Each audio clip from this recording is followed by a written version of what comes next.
আমরা ভারতে এক ধরনের কঠিন আন্দোলন দেখতে পাচ্ছি। যে সেই আন্দোলনে মোদির পদত্যাগ চাচ্ছে, শিক্ষামন্ত্রী পদত্যাগ চাচ্ছে, আরো অনেক দাবি নিয়ে আমরা দেখতে পাচ্ছি যে শুধু ককরোচ পার্টি না, আরো অনেক পার্টি সেখানে আছে, অনেকেই যুক্ত হয়েছে এবং ধাওয়া পাল্টা ধাওয়া ঠিক আমাদের জুলাইতে যেরকম হয়েছিল সেরকম অবস্থা। তো আপনার কাছে কি মনে হচ্ছে যে এটা সরকার পতনের আন্দোলনে গড়াবে কিনা? আপনার মাইক্রোফোনটা যদি অফ করে দিয়ে। জি, আসলে বিজেপি 14 সালে সংখ্যাগরিষ্ঠতা নিয়ে ভারতের রাষ্ট্রীয় ক্ষমতায় আসে। সেখানে তারা যেইভাবে পরবর্তী সময়ে 2019 সালে তারা 272টি আসনে বিজয়ী হয়ে আরো বেশি শক্তিশালী হয়ে তারা সেই নির্বাচনে বিজয়ী হয় 2019 সালে। পরবর্তীতে 2024 সালের নির্বাচনে বিজেপি 240টা আসনে বিজয়ী হয় এবং সরকার গঠন করার ক্ষেত্রে তাদের এনডিএর সমর্থন, মানে জোটের যে এনডিএ, তাদের সমর্থনে সরকার গঠন করতে হয়। তাহলে ধারাবাহিকভাবে যদি আমরা দেখে আসি, বিজেপি দিন দিন দুর্বলের দিকে যাচ্ছে। একটা সরকার পতনের যে নমুনাগুলো, শুধু বিরোধী দলই সরকার পতনের একমাত্র নিয়ামক শক্তি তা কিন্তু নয়। সেখানে অনেক সময় ছোট বিষয় নিয়েই একটা সরকারের মানে ফুসে ওঠার লোকজনগুলো একটা ছোট বিষয় নিয়ে ঐক্যবদ্ধ হয়ে সরকারের পতন হয়েছে। যেমন ফ্রান্সে রুটির মূল্য নির্ধারণ করতে যায় কিন্তু সরকারের পতন হয়েছে। তা আজকে যে ভারতের অবস্থা, আমি মনে করি যে ভারতের জনগণ, ছাত্র সমাজ অনেকটাই ঐক্যবদ্ধ। সেই ক্ষেত্রে তাদের মানে কি বলে যে মনে হচ্ছে যে এই আন্দোলন থেকে মোদির বেরিয়ে আসাটা একটু কষ্ট হবে এবং এই আন্দোলনে মোদির পতন হওয়াটা অবিসম্ভাবী। আজকে দেখেন ভারতে কি বলে ককরোচ পার্টি, ককরোচ জনতা পার্টি ভারতের একটি ব্যঙ্গাত্মক স্যাটারিক্যাল নেই দিয়ে তারা এই আন্দোলনটাকে রাজনৈতিক আন্দোলনে পরিণত করেছে। 2026 সালের সামাজিক যোগাযোগ মাধ্যমে শুরু হয়, যদিও এটি নিজেদেরকে পার্টি বলে পরিচয় দেয়। শুরুতে এটি ছিল তরুণদের ক্ষোভ, বেকারত্ব, শিক্ষা ব্যবস্থার দুর্নীতি এবং সরকারের জবাবদিহিতা নিয়ে একটি অনলাইন আন্দোলন, যা পরবর্তীতে একটি বাস্তব এবং মানে প্রতিবাদের মানে বিক্ষোভের যে শুরু হয়েছে সেখান থেকেই শুরু হয়েছে। এবং এই সিআইপি গঠনের পিছনে যে প্রধান কারণগুলো ছিল সেটি হলো নেট সহ বিভিন্ন জাতীয় পরীক্ষাপত্রের প্রশ্ন ফাঁস এবং পরীক্ষা ব্যবস্থার অনিয়ম নিয়ে খুব যুব বেকারত্ব এবং কর্মসংস্থানের সংকট, এই সিজিপির যে আন্দোলনটা ছিল আর কি, সংকট, সরকারের কাছে জবাবদিহিতা ও স্বচ্ছতার দাবি এবং সামাজিক মাধ্যমে প্রচারিত একটি মন্তব্যে তরুণদের এই ককরোচ পার্টি বলে অবমাননা করা হয়েছে। এমন অভিযোগের পরই সেই শব্দটিকে প্রতিবাদের প্রতীক হিসাবে গ্রহণ করা হয়েছে, যেটা আজকে আমরা মানে ককরোচ মানে তেলাপোকা পার্টি হিসেবে যেটাকে বিদ্রুপ করা হয়েছে।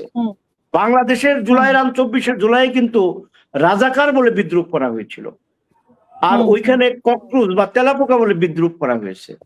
সুতরাং আমি মনে করি যে তেলাপোকারা সংখ্যায় এখন অনেক বেশি হয়ে গেছে।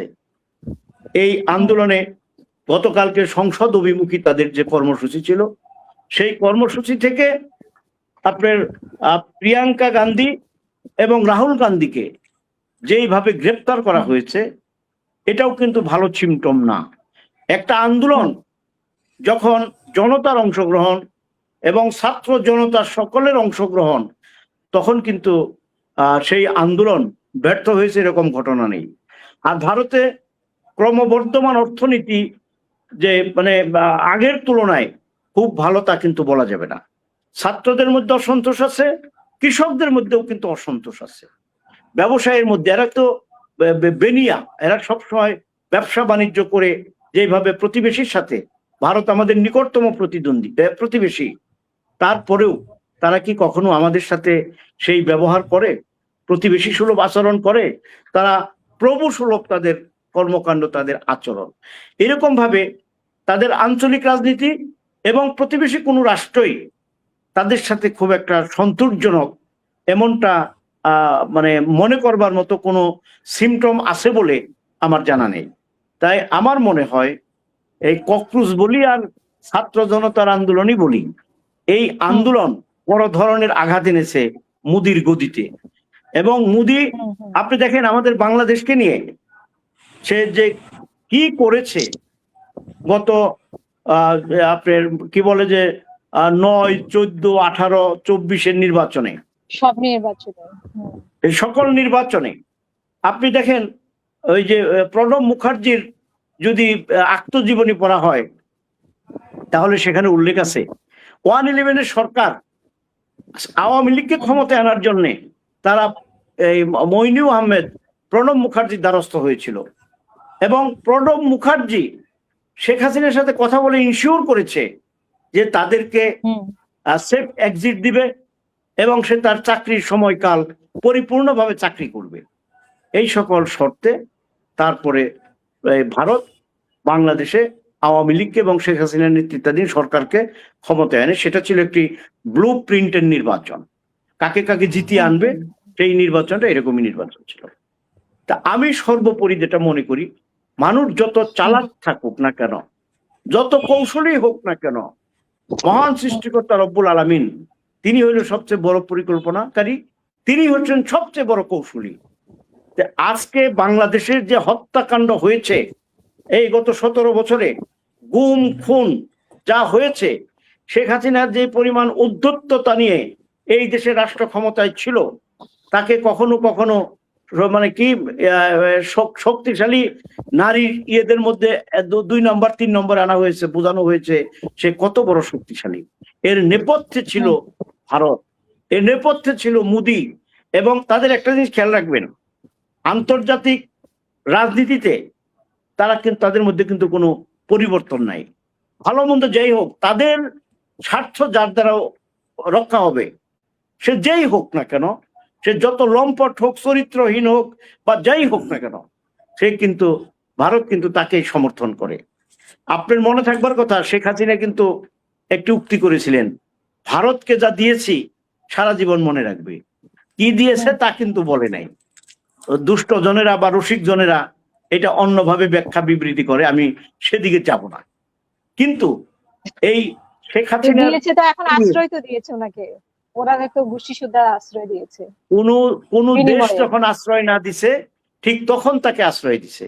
শেখ হাসিনা একটি বক্তব্যে বলেছিল যে আমি মনে করেছি আমাকে কি গোপালগঞ্জ নিয়ে যাচ্ছে, কিন্তু ভারতের পররাষ্ট্রমন্ত্রী সংসদে, তাদের সংসদে দাঁড়িয়ে স্পষ্টভাবে এটাকে ক্লিয়ার করেছেন যে শেখ হাসিনা পররাষ্ট্র এখানকার ইয়ের মাধ্যমে, হাই কমিশনের মাধ্যমে পররাষ্ট্রমন্ত্রীর কাছে সাহায্য চেয়েছেন, আমাকে একটু জায়গা দেন, একটু স্থান দেন। তখন তড়িঘড়ি করে তারা এটার ব্যবস্থা করেছে। এখানে নানান ভাবে আপনি দেখেন শেখ হাসিনার যে দ্বৈত চরিত্র, আজকে আমরা নেশার বিরুদ্ধে কথা বলি, মাদকের বিরুদ্ধে কথা বলি, এগুলো বিস্তার হলো কোত্থেকে? শেখ হাসিনার ব্যক্তিগত সহকারী বীর মুক্তিযোদ্ধা, তিনি অবৈতনিক, তিনি বেতনও নিতেন না, বীর মুক্তিযোদ্ধা মতিউর রহমান রিন্টু, তিনি একটি বই লিখেছেন আমার ফাঁসি চাই। সেই বইয়ের মধ্যে দেখা গেছে যে শেখ হাসিনা প্রতিনিয়ত, ডাক্তার মালেক তাকে সাজেশন দিয়েছিল তাকে ফেন্সিডিল খাওয়ার জন্য, সে প্রতিনিয়ত ফেন্সিডিল খেয়েছে। ওই যে হরগঙ্গা কলেজের ভিপি কি ঘটনা ঘটেছে, এগুলা কিন্তু শেখ হাসিনার বিষয়গুলো পরিপূর্ণভাবে লিখে গেছে। তো যাই হোক, আমি সেদিকে যেতে চাই না। আজকে ভারতের যে অবস্থা, পতন ঘটে তাহলে শেখ হাসিনারও বা কি হবে সেটাও তো একটা বিষয়। যদি পতন ঘটে এই আন্দোলনের মাধ্যমে, এই আন্দোলনের মাধ্যমে যদি পতন ঘটে, আমি কিন্তু আগে একটা কথা বলেছি, ভারত তারা আমাদের মধ্যে যেরকম শেখ হাসিনা করেছে এটা আমি করব না, বা আপনি করেছেন সেটা আমি ক্যান্সেল করব। জনাব তারেক রহমান সেই লাইনে যায় নাই। যে আন্তর্জাতিক বিমানবন্দরের নাম পরিবর্তনের প্রস্তাব দেওয়া হয়েছিল, তিনি স্পষ্টভাবে বলেছেন যে এই বিমানবন্দরের নাম পরিবর্তন করতে যে একবার 1200 কোটি টাকা খরচ হয়েছে, এখন এটা পরিবর্তন করতে গেলে যাবো 2500 কোটি টাকা। লাভটা কি, দরকারটা কি? এই টাকা যদি আমি অন্য জায়গায় কাজে লাগাই তাহলে তো সেটা কাজে লাগবে। আপনি আরো জানবার কথা, সংসদে যে বাজেট অধিবেশন হইলো, এটা বাংলাদেশের একটা রেওয়াজ। বাজেট অধিবেশনে শেষে একটা নৈশভোজ হয়, সেখানে সংসদ সদস্য সহ উচ্চ পদস্থ কর্মকর্তা, কিছু নেতৃবৃন্দ সব মিলিয়ে প্রায় 2-2,500 বা 3,000 লোকের একটা নৈশভোজ হয়। সেটা করার কথা ছিল, কিন্তু যখন তার কাছে এস্টিমেট দেওয়া হলো যে এটার খরচ হবে 50 লাখ টাকা, উনি স্ট্রিক্টলি সেটা ডিনাই করে দিচ্ছে। নেওয়ার দরকার নাই, যার যার বাড়িতে যে খাবো, আমিও বাড়িতে দেখো, আপনার 50 লাখ টাকা আমি অন্য কাজে লাগাবো। মশা নিয়ন্ত্রণের জন্য 5 জনের একটা টিম বিদেশ যাবে, ওনার কাছে যখন ফাইল গেছে উনি স্পষ্ট ওটা সরিয়ে দিয়ে বলেছেন যে বিভিন্ন ডুবা বা পুকুরের কাছে যায় সন্ধ্যাবেলায় বসেন, দেখবেন মশা কিরকম করে, তাদেরকে কিভাবে নিধন করা যায় বা তাদেরকে কিভাবে সেই মশার থেকে রক্ষা পাওয়া যায় সেই ব্যবস্থা করে। তো এখন আমি যে কথাটা বলতে চাচ্ছি সর্বোপরি, যে ভারতের আন্তর্জাতিক পলিসি যেটা, তারা কিন্তু খুব একটা নড়চড় করে বলে আমার জানা নেই। তো শেখ হাসিনা আমার মনে হয় যে যে আশ্রয়ে যেভাবে আশ্রিত আছে সে সেভাবেই থাকবে। বাংলাদেশ সরকার যদি তাকে মানে ভারতের সাথে কূটনৈতিক সম্পর্ক বৃদ্ধি করে যদি তাকে আনতে পারে, সেটা একটা ভিন্ন প্রেক্ষাপট হবে। আর অনেকেই বলে বা যে শেখ হাসিনা ডিসেম্বরে এবো, সে জীবনেও আসবে না, তাকে কেরানদেরটাই না ওই দেশে আনা যাবে না, কারণ সে জানে কি সে কি করেছে, তার পরিণতি কি হবে। আপনি দেখেন নাই গণভবনে তার ব্রা পর্যন্ত উড়িয়েছে অনেকে, যেটা আমরা মানে পছন্দ করি না। এটা যারা করেছে তারাও ঠিক করে নাই। তার মানে তার প্রতি যে ক্ষোভ, তার প্রতি যে ক্ষোভ, এটা ঠিক হয়নি, ঠিক হয়নি যে কিন্তু এটা এইভাবে করাটা ঠিক হয় নাই। ক্ষোভের যে বহিঃপ্রকাশ, এখান থেকে আমি বলতে চাচ্ছি যে তার কাছে সে যদি থাকতো তাহলে যে তার কি পরিণতি হইতো এটা কিন্তু সে বুঝতে পারছে। এই জন্যই সে কিন্তু যখন ওই উঠে হেলিকপ্টারে উঠে তখন তার কদম গুলা ছিল কিন্তু অত্যন্ত দ্রুত, এবং সে কিন্তু রান্না করা খাবার খেলে খাইতে গেলে হয়তো 10 মিনিট সময় লাগবে। এই 10 মিনিট সে কিন্তু তার পরিণতি বুঝতে পেরেই মুখে যত যাই বলো তড়িঘড়ি করে চলে গেছে। সে স্বেচ্ছায় কখনো বাংলাদেশে আসবে না। ওগুলো হলো লম্ফ জম্প করা এবং নেতা কর্মীদেরকে আরো বিপদে ফেলানো। এত সোজা রাষ্ট্রযন্ত্রকে ব্যবহার করে কিভাবে সে কি করেছে তার মনেও তো জান দেয়, সুতরাং সে কখনোই আসবে না। তো আমরা যেটা বলতে চাই, সর্বোপরি আমাদের আরো মানসম্মত চিন্তা করা দরকার। আজকে গাজী নজরুল ইসলাম সাহেব জামাতের এমপি হোক আর যে এমপি হোক, আমরা এটা কামনা করি না, জামাত হোক বা বিএনপি হোক বা অন্য দলেরই হোক, এমপি সে এমপি, জাতীয় সংসদের সদস্য, সে জাতীয় পর্যায়ের নেতা, সে আইন প্রণয়ন করবে। সেই যদি বা সেরকম মানুষ যদি বা এরকম আরো অন্য কেউ যদি এইগুলা করে তাহলে সেটা আমাদের জন্য দুঃখজনক। আমি এই টকশোর মাধ্যমে বলতে চাই যেগুলোর দৃষ্টান্ত শাস্তি হওয়া উচিত। এই যে এবং এই আওতায় ওই ড্রাইভার, ওই মহিলা, এদেরকেও আনা উচিত। কেন তারা এই পর্যায়ে নিল দেশটাকে? আমরা যদি এটা আভ্যন্তরীণ ভাবে শুধু দেখতাম কোনো বক্তব্য ছিল না, এটা আন্তর্জাতিক ভাবে আমাদের চরিত্র উন্মোচিত হয়ে গেল। আন্তর্জাতিক বিশ্বে আমাদের কি চরিত্র এটা কিন্তু তারা বুঝে নিল। সুতরাং এটা আমাদের দেশের জন্য দুর্নাম এবং এর দৃষ্টান্তমূলক শাস্তি হওয়া উচিত। যেহেতু ইসলামের যে রকম বিধান আছে ওইভাবে শাস্তি দিলে আমার মনে হয় ভবিষ্যতে এর ধার কাজ দেওয়া যাবে না। ধন্যবাদ।